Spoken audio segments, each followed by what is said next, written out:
Hi, welcome to my channel. First, let's recall what we saw in the last video. We saw basic parts of speech. Under that, we saw what is noun, pronoun, verb, adjective, adverb in a separate videos. For those videos, please check the description below. Today, let's see what is preposition in detail. Preposition. Preposition demonstrates a relationship between a noun and a pronoun. It shows time, direction, motion, manner, reason or possession. Preposition na இடை சொல்லுன்னு தமிழ்ல சொல்லுவோம். இடை சொல்லுன்றது ஒரு பெயர் சொல், அதாவது நவுனின் நிலையை விளக்கும் சொல். அது மட்டுமல்லாமல் prepositionன்றது ஒரு நவுனுக்கும் ப்ரொனவுனுக்கும், அதாவது பெயர் சொல்லுக்கும் பிரிதி பெயர் சொல்லுக்கும் இடையே உள்ள ரிலேஷன்ஷிப்பை சொல்லும். preposition டைம் நேரம், டைரக்ஷன் திசை, மோஷன் இயக்கம், மேனர் முறை, ரீசன் காரணம், பொசஷன் உடைமை போன்றவற்றை சுட்டிக்காட்டும். Let me repeat it again. Preposition demonstrates a relationship between a noun and a pronoun. It shows time, direction, motion, manner, reason or possession. Next, let's see some types of preposition. First, simple preposition. Second, double preposition. Third, compound preposition. Fourth, participle preposition. அடுத்து preposition ஓட வகைகளை பார்க்கலாம். First, simple preposition. Second, double preposition. Third, compound preposition. Fourth, participle preposition. Next, let's see what is simple preposition. The words like at, for, in, of, on, over and under comes under simple preposition.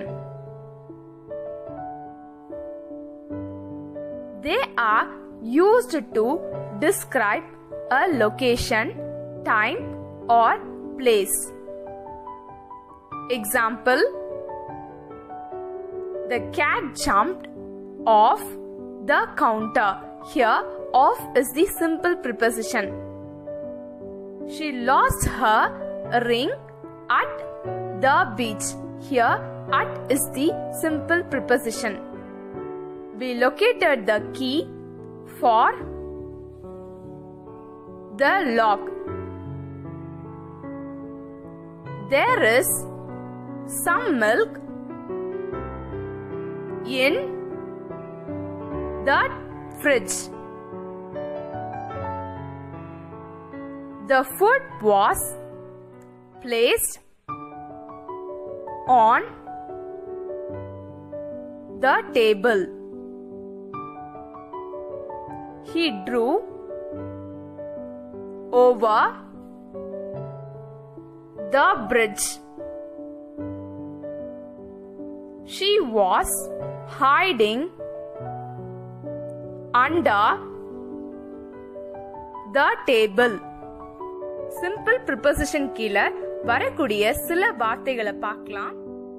இந்த வேர்ட்ஸ்க்கெல்லாம் exact meaning கிடையாது. சென்டென்ஸ்க்கு ஏத்த மாதிரி அதோட மீனிங்கும் change ஆகும். ஆனா at, for இதுக்கெல்லாம் ஒரு சில காமன் மீனிங்ஸ் இருக்கும்ல, அதை இப்ப சொல்றேன். at இல் அல்லது அருகில், for இக் அல்லது ஆக, in இல் அல்லது இடத்தில், off தொலைவில் உள்ள, on மீது, ஓவர் மேலாக, அண்டர் கீழ். இந்த வேர்ட்ஸ் எல்லாம் லொகேஷன் இருப்பிடம், டைம் நேரம், பிளேஸ் இடம் ஆகியவற்றை குறிப்பிடுவதற்காக யூஸ் பண்ணக்கூடிய வேர்ட்ஸ். அதாவது சிம்பிள் ப்ரிப்போசிஷன்னா சிம்பிளா ஒரே ஒரு ப்ரிப்போசிஷன் வந்தா அத சிம்பிள் ப்ரிப்போசிஷன் சொல்லுவோம். அதுக்கான எக்ஸாம்பிள்ஸ பார்க்கலாம். The cat jumped off the counter. அதாவது பூனை கவுண்டரில் இருந்து குதித்தது. ஆஃப்னா தொலைவில் உள்ள அப்படின்னு சொன்னோம். இங்க என்ன மீன் ஆகுதுன்னா அந்த கவுண்டர்ல இருந்து தூரமா தொலைவில் ஜம்ப் பண்ணிடுச்சு அப்படின்றத மென்ஷன் பண்றனால ஆஃப்ன்றது ப்ரிபோசிஷன்ன்றது தெரிய வருது. இங்க ஒரே ஒரு ப்ரிபோசிஷன் மட்டும் இருக்கறனால இது simple preposition. Next, she lost her ring at the beach. அதாவது அவள் கடற்கரையில் தனது மோதிரத்தை இழந்தாள். இங்க கடற்கரையில் அட் அப்படின்றது ப்ரிபோசிஷன். இங்க ஒரே ஒரு ப்ரிபோசிஷன் வந்திருக்கனால இது simple preposition. We located the key for the lock. அதாவது பூட்டுக்கான சாவியை நாங்கள் கண்டுபிடித்தோம். இங்க பூட்டுக்கான காண ஃபார் அப்படின்றது ப்ரிபோசிஷன் நமக்கு தெரியும். இங்க ஒரே ஒரு ப்ரிபோசிஷன் மட்டும் வந்திருக்கனால இது சிம்பிள் ப்ரிபோசிஷன். அடுத்து there is some milk in the fridge. அதாவது குளிர்சாதன பெட்டியில் சிறிது பால் உள்ளது. இங்க பெட்டியில் இன் அப்படின்றது ப்ரிபோசிஷன்ன்றது தெரியும். இங்க ஒரே ஒரு ப்ரிபோசிஷன் மட்டும் வந்திருக்கனால இது simple preposition. Next, the food was placed on the table. அதாவது உணவு மேசையின் மீது வைக்கப்பட்டது. இங்க மீது அப்படின்றது ப்ரிபோசிஷன், ஆன் அப்படின்றது ப்ரிபோசிஷன்ன்றது தெரியும். இங்க ஒரே ஒரு ப்ரிபோசிஷன் மட்டும் வந்திருக்கனால இது simple preposition. Next, he drew over the bridge. அதாவது அவர் பாலத்தின் மேலாக ஓட்டினார். இங்க ஓவர் மேலாக அப்படின்றது ப்ரிபோசிஷன் தெரியும். சிமிலர்லி முன்னாடி மாதிரி ஒரே ஒரு ப்ரிபோசிஷன் மட்டும் இங்க வந்திருக்கனால இது simple preposition. Next, she was hiding under the table. அதாவது அவள் மேசையின் கீழ் மறைந்திருந்தாள். இங்க கீழ் அண்டர் அப்படின்றது ப்ரிபோசிஷன். ஒரே ஒரு ப்ரிபோசிஷன் வந்திருக்கனால இது simple preposition. Let me repeat it again. Simple preposition. The words like at, for, in, of, on, over and under comes under simple preposition. They are used to describe a location, time or place. Example, the cat jumped off the counter. She lost her ring at the beach. We located the key for the lock. There is some milk in the fridge. The food was placed on the table. He drew over the bridge. She was hiding under the table. Next, let's see what is double preposition. Double preposition are two simple prepositions used together, often indicating direction. The words into, upon, onto, out of, from, within comes under double preposition. Example, the caterpillar turned into a butterfly. Here into is the double preposition. Once, upon a time, there was a beautiful princess. Here upon is the double preposition. The baby climbed onto the table. Here onto is the double preposition. I was able to get out of the appointment. Here out of is the double preposition. The loud noise came from within the stadium. Here within is the double preposition. ரெண்டு simple preposition சேர்ந்து வந்ததுன்னா அத double preposition சொல்லுவோம். ஒரு திசையை பத்தி சொல்லும்போது அதிகமா டபுள் ப்ரிபோசிஷனை யூஸ் பண்ணுவோம். அடுத்து டபுள் ப்ரிபோசிஷன் கீழே வரக்கூடிய வேர்ட்ஸை பார்க்கலாம். இன்டு உள்ளாக, அப்பான் மீது அல்லது மேல், onto மீது, out of வெளியே, from இருந்து, within உள்ளே அல்லது உட்பக்கமாக. இதுக்கான எக்ஸாம்பிள்ஸை பார்க்கலாம். the caterpillar turned into a butterfly. அதாவது கம்பளி பூச்சி ஒரு பட்டாம்பூச்சியாக மாறியது. இங்க into அப்படின்றது preposition நம்மளுக்கு தெரியும். inன்றது ஒரு simple preposition, toன்றது ஒரு simple preposition. ரெண்டு simple preposition சேர்ந்து வரனால இது double preposition. Next, once upon a time there was a beautiful princess. அதாவது ஒரு காலத்தில் ஒரு அழகான இளவரசி இருந்தாள். இங்க upon-ன்றது preposition தெரியும். ரெண்டு simple preposition சேர்ந்து வந்தனால இது double preposition. Next, the baby climbed onto the table. அதாவது குழந்தை மேசையின் மீது ஏறியது. இங்க onto மீது அப்படின்றது preposition தெரியும். அதே மாதிரி இங்க ரெண்டு simple preposition சேர்ந்து வந்தனால இது double preposition. Next, I was able to get out of the appointment. அதாவது நான் சந்திப்பில் இருந்து வெளியேற முடிந்தது. இங்க வெளியேற out of அப்படின்றது preposition தெரியும். Similarly ரெண்டு simple preposition சேர்ந்து வந்தனால இது double preposition சொல்றாங்க. Next, the loud noise came from within the stadium.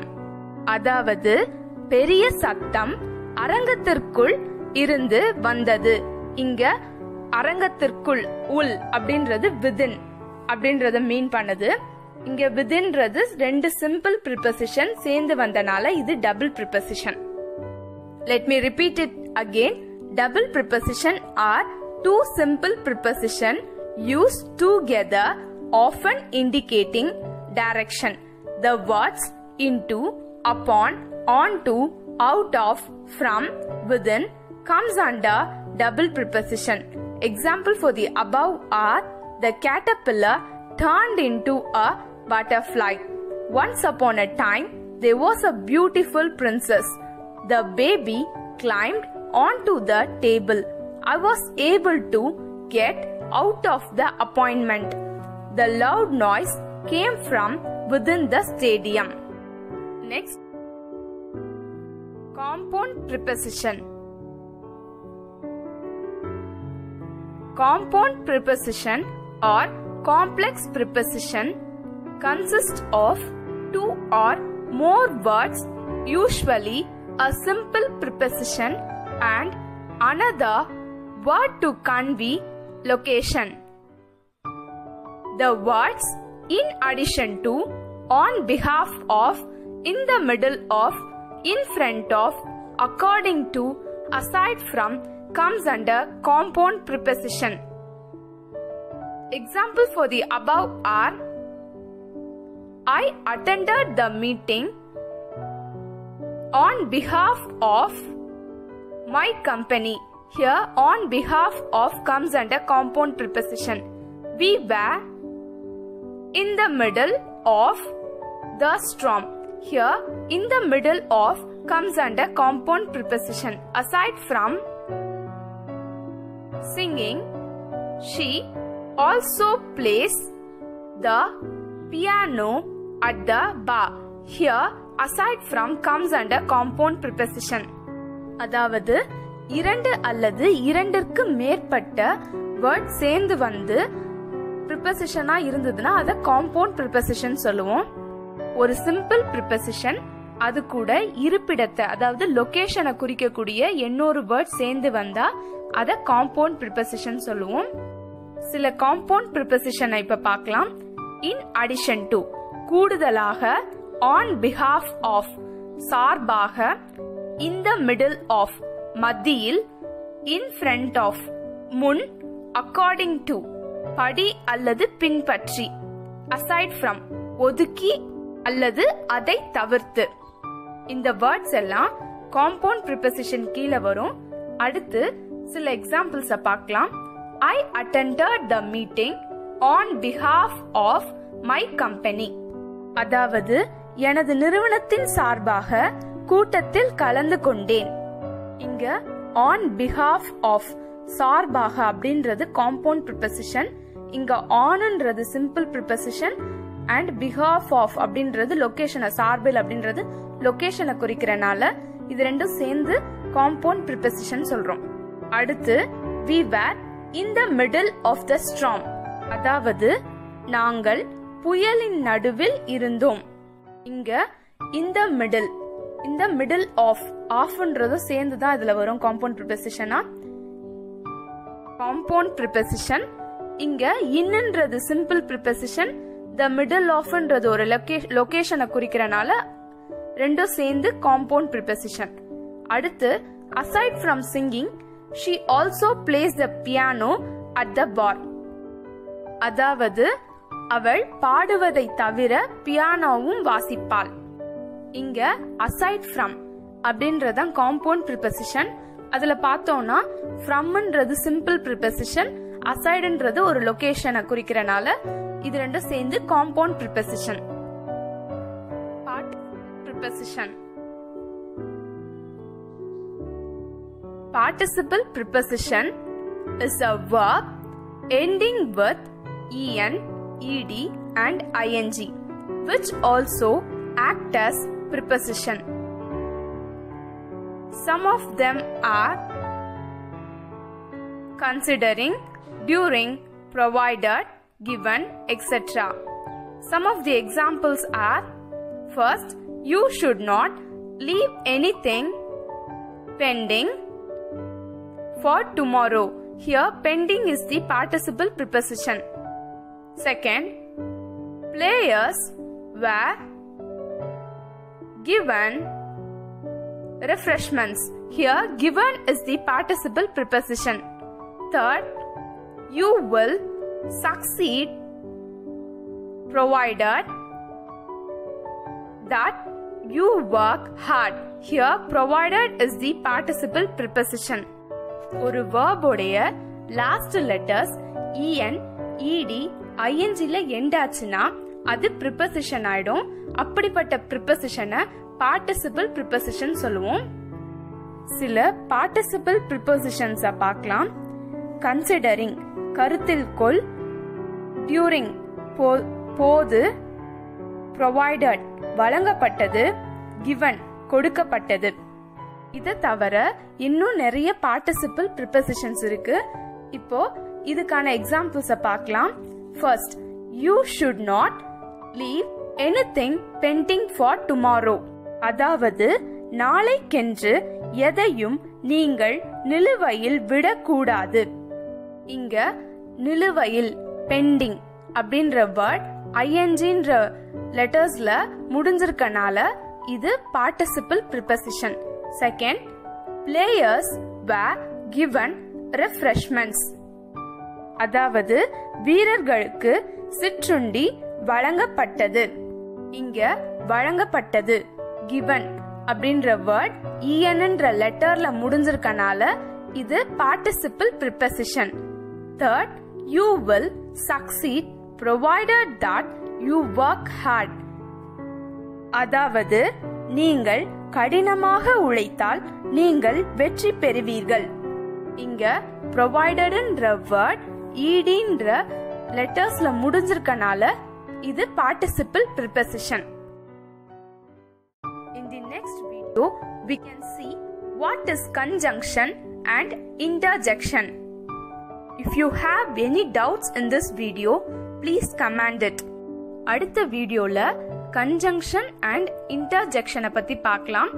இந்த வீடியோல உங்களுக்கு ஏதாவது டவுட்ஸ் இருந்ததுன்னா கமெண்ட் பண்ணுங்க. இந்த வீடியோ உங்களுக்கு பிடிச்சிருந்ததுன்னா லைக் பண்ணுங்க, ஷேர் பண்ணுங்க, சப்ஸ்கிரைப் பண்ணுங்க. If you like this video, show your support by subscribing. Click the bell icon to get the notification of our new videos.